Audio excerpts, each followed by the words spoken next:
400 millimeter overhang. So what we're going to do is we can actually do this in the roof plan. So we're going to double click and open the roof plan. Right now it's not showing anything because the view range underlay is set to none. So I'm going to change that to second floor. Once I change that,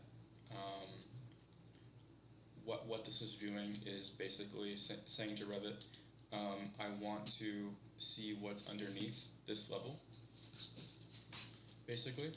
And so now we have the shell of the building visible. So I'm going to come into architecture. I'm going to go roof. Basic roof 40 is fine. We can change that later. So now in the roof plan, we're going to take the boundary line. We're going to take a rectangle, and then we're going to basically just sketch over the wall here.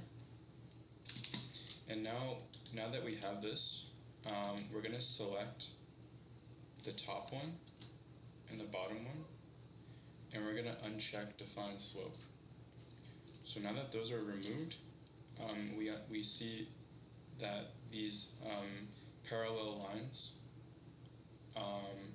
are the ones that are defining the slope, meaning these lines are the ones that dictate the slope of the roof. So if I click on the line, it tells you what angle this is.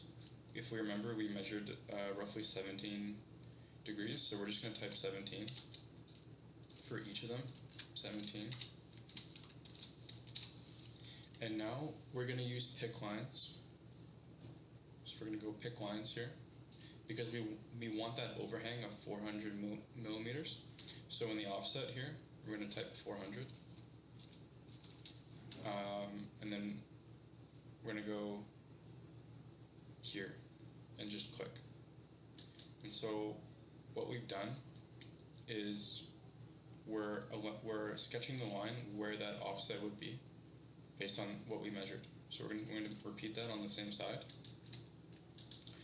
I'm going to select these two lines, delete them. Then we're going to type TR. We're just going to go trim and extend, and just extend and trim these edges. We're going to hit finish, and then we're going to go into 3D, and this is already looking quite good. Let me just see if this is matching. So I'm going to go back into the section. So the pitch is a little bit off. So what we're going to do is bring this down to 18. That's a little bit more accurate. We're going to offset this, base offset here, to match this, roughly this level. So this is about, if I measure down, this is about 450 millimeters, we'll say. So we're going to go minus 450. That's going to bring that down. It's a little bit too low, so I'm going to go maybe like 400. Still a little too low. Let's go like 350 maybe. Okay, that's better. So this roof needs to be slightly thicker, roughly 60 millimeters thicker. So what we're going to do, just like we did with the walls and the floors, we're going to go edit type. We're going to duplicate. We're going to call this just roof, whatever you want to do, and then we're going to go 460. Here. If you want to change material, you can. We don't really need to, but do as you wish. We're going to hit apply and OK. We can also use our arrow keys on our keyboard to like nudge it down. So that's going to be helpful. Okay, so now what I want to do is attach these walls. And you're going to see this more obvious in the 3D view. So now that we have the roof, we can take the wall, go attach top base, and then select the roof. And that's going to attach the geometry to the roof. I'm going to repeat this for each of these walls. Again, select the wall first, attach top base here. Make sure this is checked, top, and then select the roof. Attach, top. Okay. If you look at the image, there are these like purlins or rafters. So there's ones going, there's exposed rafters and purlins. So what we want to do is actually shorten we're going to shorten the roof to accompany this kind of structure. So we have to figure out the size of these. I'm going to go back into Revit. I'm going to go to the structure tab. I'm going to go to beam. So none, as you can see, yours, if you download the Autodesk Revit library, you might be able to see some here. If you don't, go into, what I'm going to use is go into the Insert tab, go to Load Autodesk Family here. Okay, so what I've done is I've gone into the, if you go into the Insert tab and you load Autodesk Family, you'll go into, it'll look like this. So just scroll down to Structural Framing, and you'll find all your beam like templates. So if you go into Dimensional Lumber and hit Load, you're gonna grab maybe these first three. And then basically, if you get into the 3D view, what you're going to do is firstly go back into the section. Okay, so now what you can do is type RP as in reference plane. You're going to basically use pick lines, and you're going to pick the underside of this roof, and then you can name it like underside framing. And the reason why we use work planes is to understand how geometry could be hosted. So basically, what I'm going to do now is go back into the roof plan. I'm going to go into structure, beam system, and then I'm just going to grab,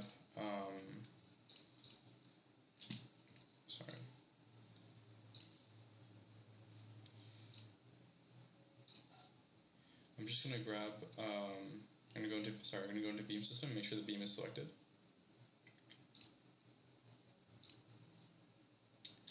And then I'm going to go rectangle.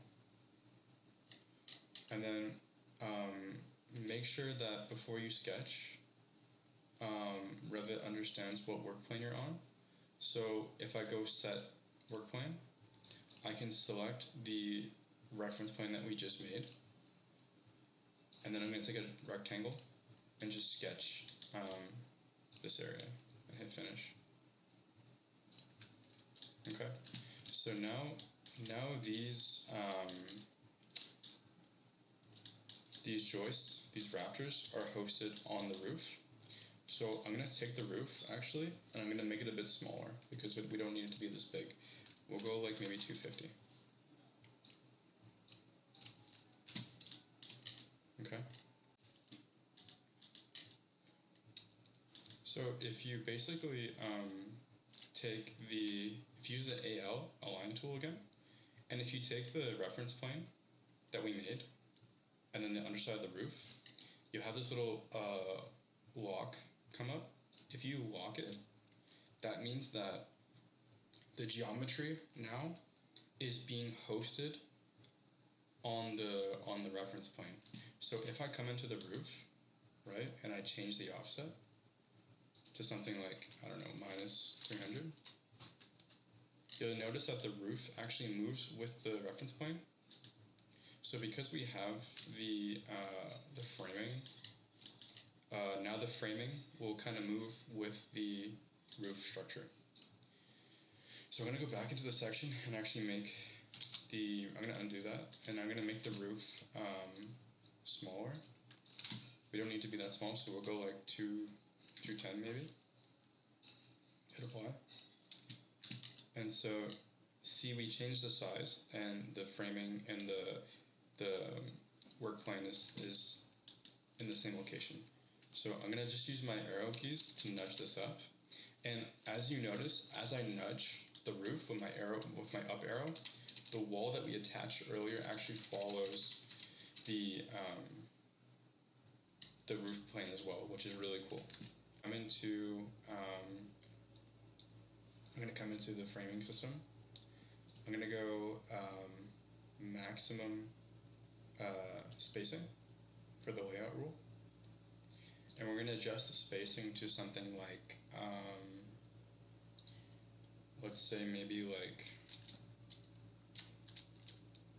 250. And so that automatically adjusts the spacing in between them. Maybe we'll go like a little bit more, or actually a little bit less, maybe like 300. Okay, that's pretty good. So now, what I want to do is take this framing and basically mirror it to this side of the roof. So an easy way to do that is to just go back into your roof plan. Okay. For the framing, we don't really care about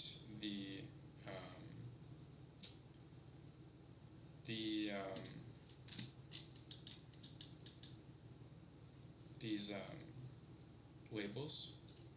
So we're just going to lower the scale just to make these less distracting. I'm going to take the boundary. I'm going to type DM, mirror dimension, mirror this object, and make sure that copy is selected, and then take the ridge and just draw down. Doesn't matter the length of this. Just click again, and now our framing is mirrored to the other side. Okay, so now we have our sort of primary members here, and if I go back into the image, you will see the structure also has these purlins that kind of protrude above the structure, the primary structures. So what we can do is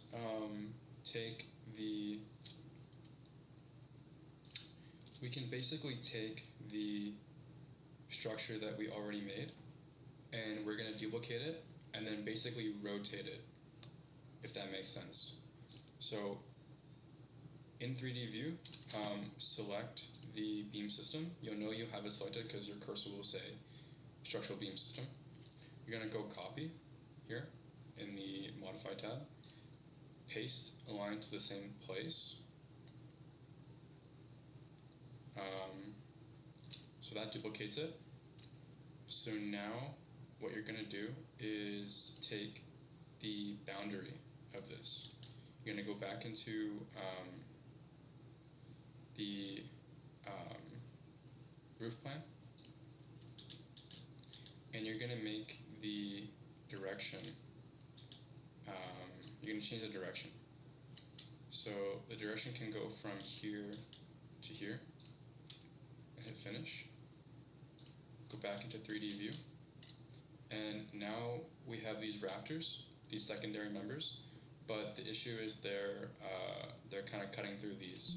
So what you can do is take the we're looking for the offset. So if we take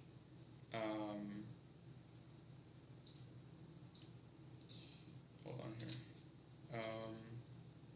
Actually, we might have to create a new work plan. No, we shouldn't be able to. Let me see. 3D.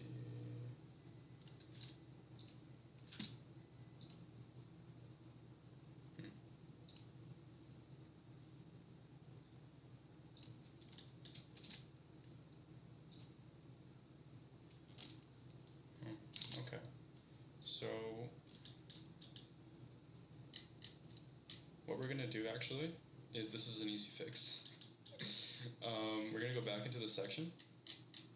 We're going to basically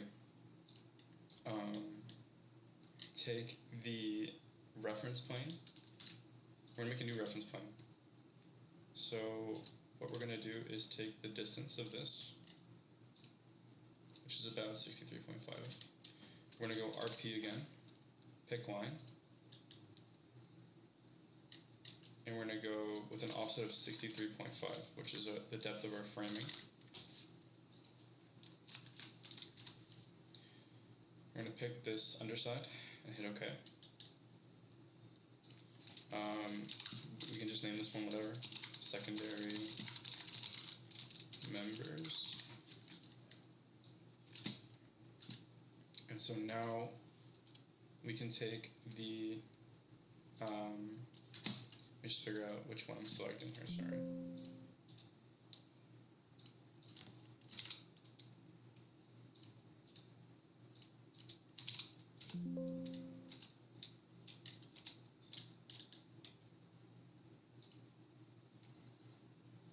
For now, I'm just going to pin this because we don't need to select this one.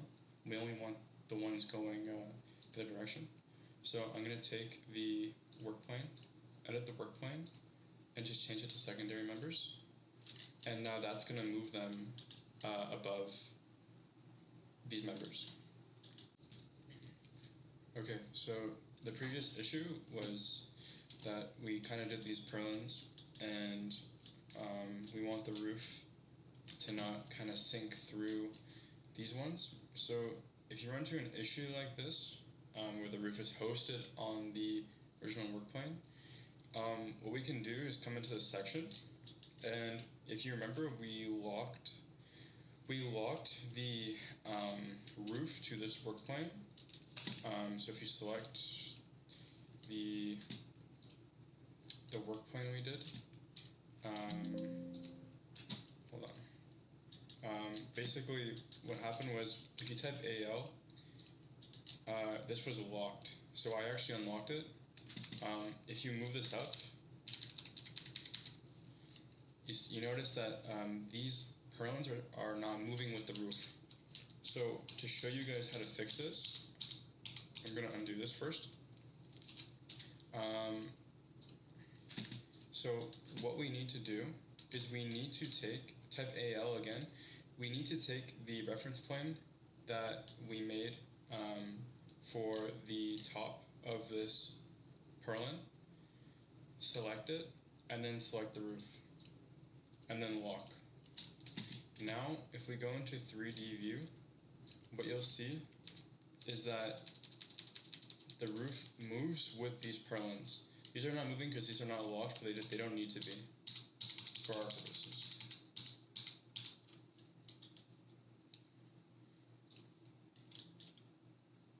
So what I'm going to do is bring the roof back, the transparency back to normal. So I'm going to right click, override graphics, and do by element. And I'm just going to bring the transparency back to 0, click apply. Okay. So now that we have the roof structure, what we can do is go ahead and model the, we can do the posts, the columns. We're going to go into structure column. You should be able to have these kind of out of the box, these concrete columns. If you don't, just remember to download that Revit content package. And likewise, you could go into the Insert tab, go into Autodesk Family, and type in, look at the column family types, and you should be able to load it in from here. I'm going to go with this one.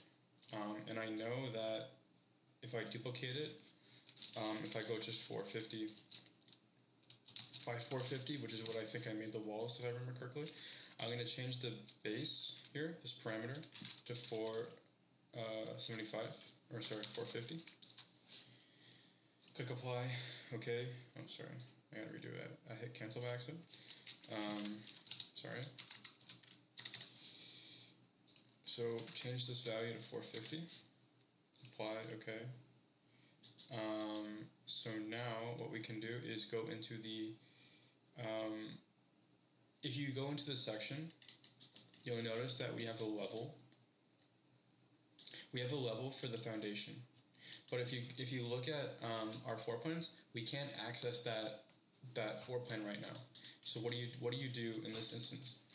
What you do is you go to the View tab, you go to Plan Views, Floor Plan, and Revit knows that we haven't created a view of the foundation yet, and it has this prepared for us. So we're going to click OK, and now it's going to take us into the foundation view of the structure.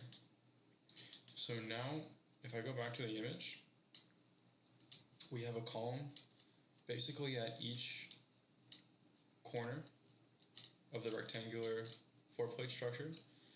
So I'm going to go to Structure, Column. I'm going to take the column that we made, and I'm going to go Vertical Column, and then just start placing them likewise at the perimeter of the structure. We can go into wireframe maybe, or if you can't see them, it's because of the cut plane. So if we type VR, view range, this view range controls how deep or how high you see things. So basically, to see the columns, if you don't see them, play around with the bottom and the depth, view depth. So I just changed these to unlimited, and click apply, and then you can kind of see where you're going to place the column. And you don't have to be perfect right away, because like I said, like I've used earlier, you can use the tools align and etc. to kind of reorganize it afterwards. So there's one here and one here.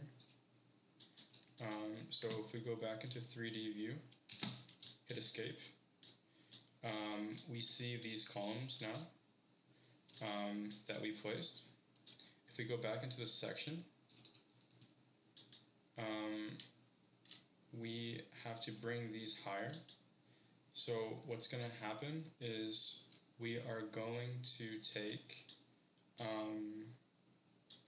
we're going to create a new level actually.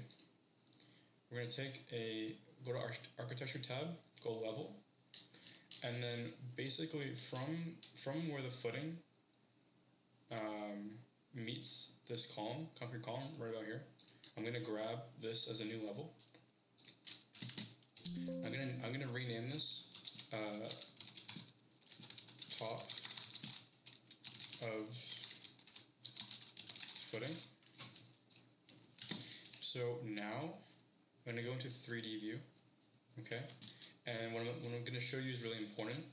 When you start having a complex model, what you're gonna do is you're gonna window select everything. You're gonna go to Filter. You're gonna check None. What this filter is doing is it's controlling what you're selecting. So because Revit categorizes every piece of geometry as different things, it has a name for each thing. So we're going to select structural columns. We're going to hit apply. Now all of our columns are selected. We're going to come into the base level. We're going to make it our foundation. That's okay. And then, we're going to make it our top of footing. And then the top level will be our ground floor. Now if we go back into the section,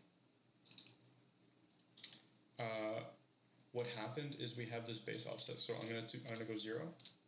And when I make that 0, all the columns now are at the right heights. Right now they're kind of intersecting. The walls don't really worry about that too much. But right now they're all at the correct heights. And now what we can do is we can go into the structure tab and just select the isolated footing, standard footing. It'll give you kind of like out of the box, it'll give you like a basic one. We can duplicate this footing. Maybe it can be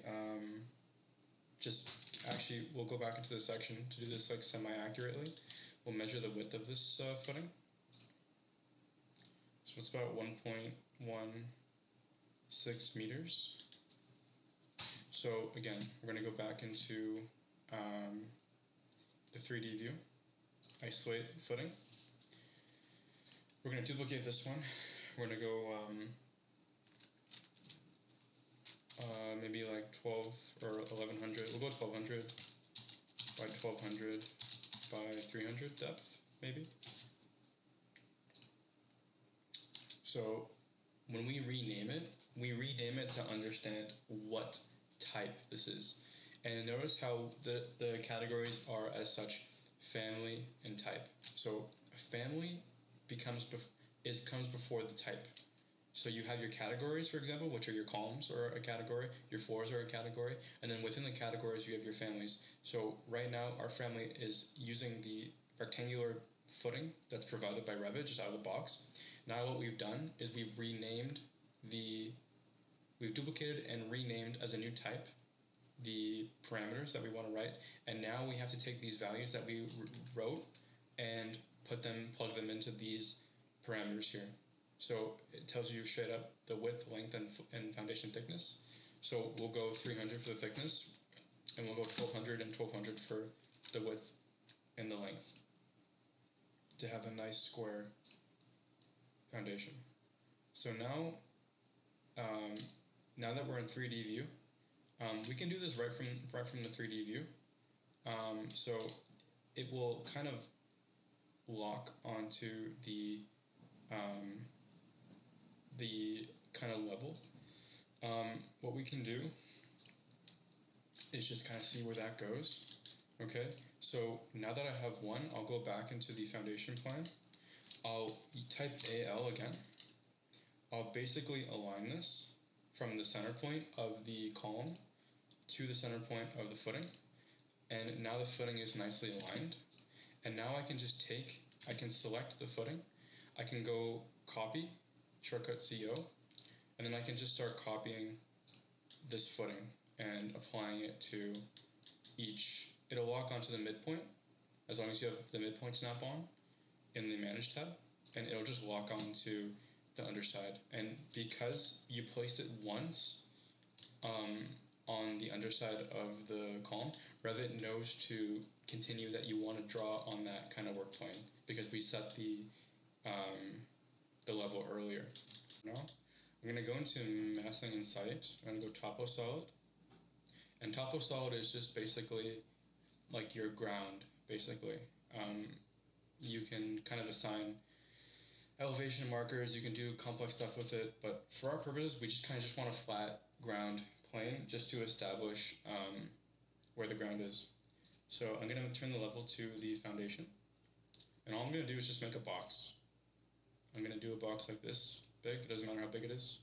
I'm going to hit OK. Alright, so now we have a ground. Okay, and you can give this a material if you like.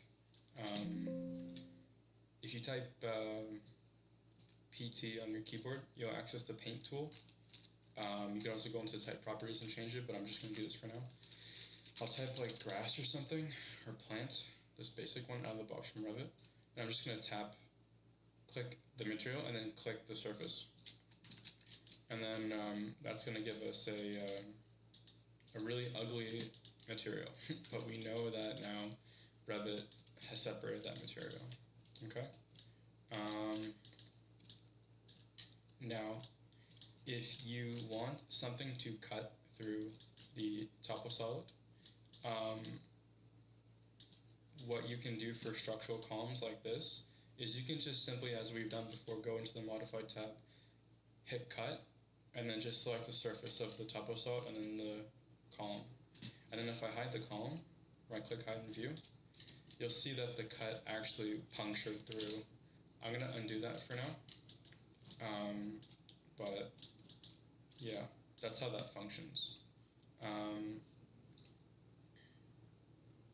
So these columns are actually flush with the wall. So what I'm gonna do is actually I'm gonna make these two columns at the end here flush. So this wall, if I measure this wall, it was 310 millimeters.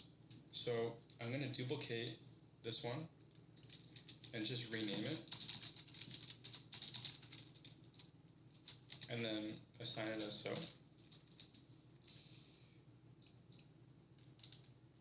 And now these two columns, this column changes, and now it's flush to the wall.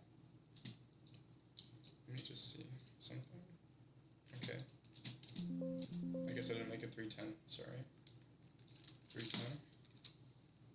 Apply.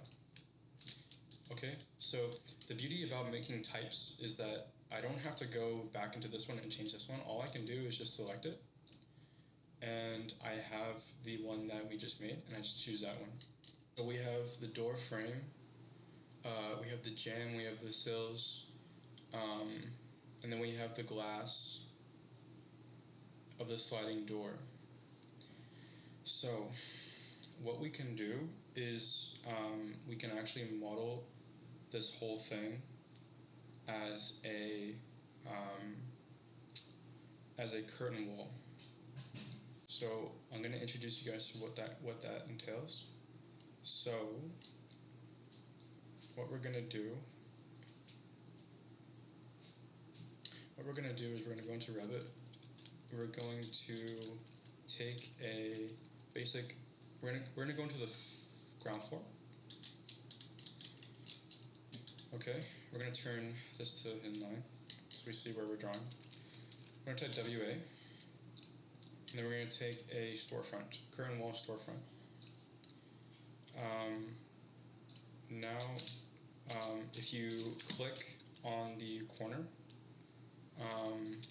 and tap space, you can adjust kind of like where it's going to be drawn. We want it on the inside of the wall perimeter. So I'm actually going to delete that. I'm actually going to go from the center here, which is more correct. So we're going to go center to center, click, and now we have our curtain wall. So curtain walls are their own family within themselves. They function as a normal wall would. The only thing is that now with a curtain wall you have your glass, and you have your mullions, and you have your transoms. So what we are going to do, we're going to bring this down because this is not, there's a little bit of a separation for the floor assembly. So right now this is too high. So I'm going to go into north elevation. I'm going to go wireframe. Okay, so now that I see this edge, I can take the edge of the curtain wall and simply just drag it down. Okay, so to fix the issue that was happening with the mullions, because we only wanted one, what I did was I selected the wall, I went from storefront and changed it to curtain wall. And it's gonna say, it's deleting all these grid lines, just say okay. And why we want a basic curtain wall instead of storefront is that a storefront has more parameters over mullion placement. And for this assembly, because we only need one, we only need one kind of grid line. So I'm going to come back into the add remove, and I'm going to click the grid line. Sorry, I'm going to go to architecture. I'm going to go to mullion, grid line, and I'm going to click this. And what this did is it created the mullion that we previously deleted on that grid line. And because the grid line wasn't deleted, it hosts to it. Okay, so now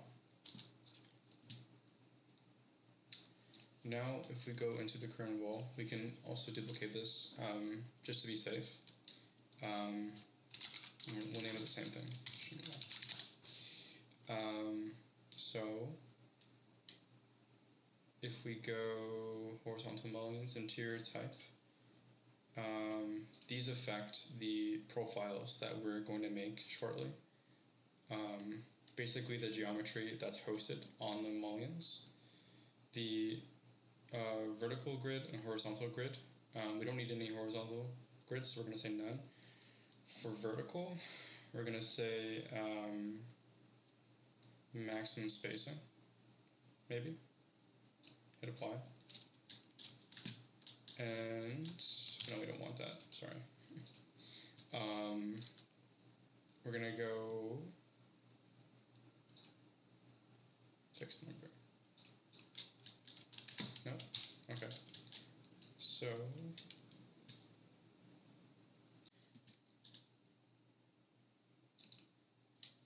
So now I want this mullion like center to the wall. So I'm gonna tab select the current grid, and I know I have it because the cursor is saying grid line, and I'm just gonna pull it right to where it is on the drawing, roughly about here. Okay. And so now with these, what we can do is we have, albeit kind of arbitrarily, but we kind of roughly have the dimensions of the mullions that are used in this project from here. So it's roughly about 105 mil by 220. So I'm gonna write this down really quick. I said 105 by 220. Okay. So now we're gonna go into File, New, Family. And again, if you downloaded the Revit content package, it should bring you directly to where you downloaded it. There's a bunch of tutorials online on how to do it, how to find it. But just keep in mind, you may not see this if you didn't download the package. Again, it'll be in the description of this video. So we want a metric profile. So I'm going to type metric metric profile. Here. Open it. Okay. And what you're looking at now is basically the 2D shape profile that is going to be hosted onto the geometry itself to create that mullion that we see in the image. So what I wrote down was 105 by 220. So I'm going to take a line. I'm going to go pick lines. And I'm going to go, we'll say 52.5. And hit OK, right? And then for the other mullion, for the other side, we're going to do the same thing. So for 220, we're going to go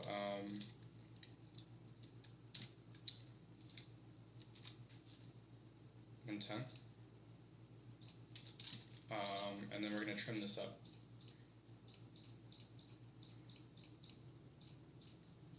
Okay, so now that we have our profile, we're going to save this. We're going to save it and rename it so we understand what this is. So we're going to say mullion profile. Okay, so we're going to load this into the project.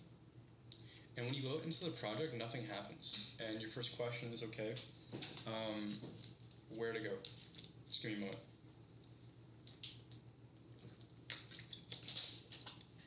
So what happened is if you close these up, these are, just minimize these. You want to go into the families here at the bottom of the project browser, and you want to scroll down to curtain wall mullions. Okay, you have your regular mullions, your 30 millimeter, your 50 by 150. These are basic out-of-the-box profiles that Revit comes with. We're going to take this one, the 50 by 150. We're going to duplicate this. Okay. We're going to call it mullion profile, right? Now, with this one selected, we've done the same thing that we've done before. We duplicated the type, and now under the profile here, we're going to change it to mullion profile, the one that we just sketched. Okay, and we can change the material to like a wood, like a cherry or something. So we're going to hit OK, apply OK, and now if we go into 3D view, we select the curtain wall, go back into the type properties. For some reason I did not duplicate this, so I'm going to do that really quick.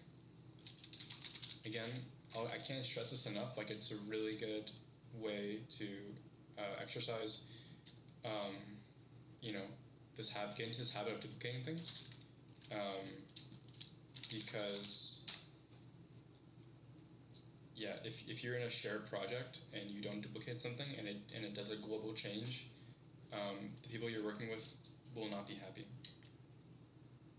Okay, that's besides the point. But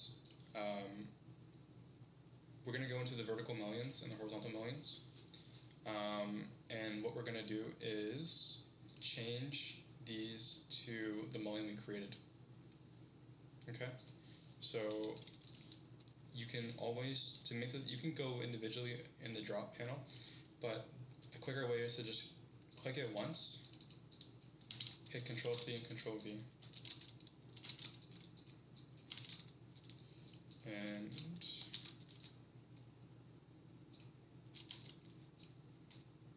yeah, that usually works.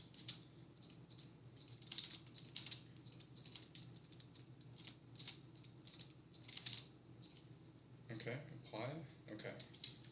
So now what happened? What happened was we changed the mullion to the one we just created. And if we go into consistent color mode, we can kind of see,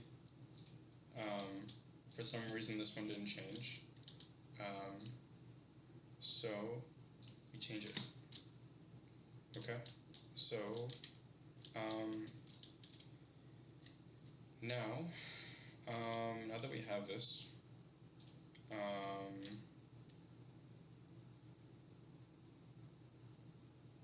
what we're going to do is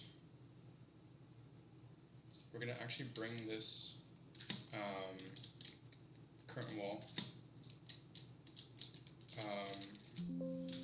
we're going to bring it a bit down, because right now it's kind of too low. So we want the base of it to be flush with the floor, basically, like how this one is. So I am going to temporarily hide this wall. I'm going to go, I hope this works. I'm going to go AL.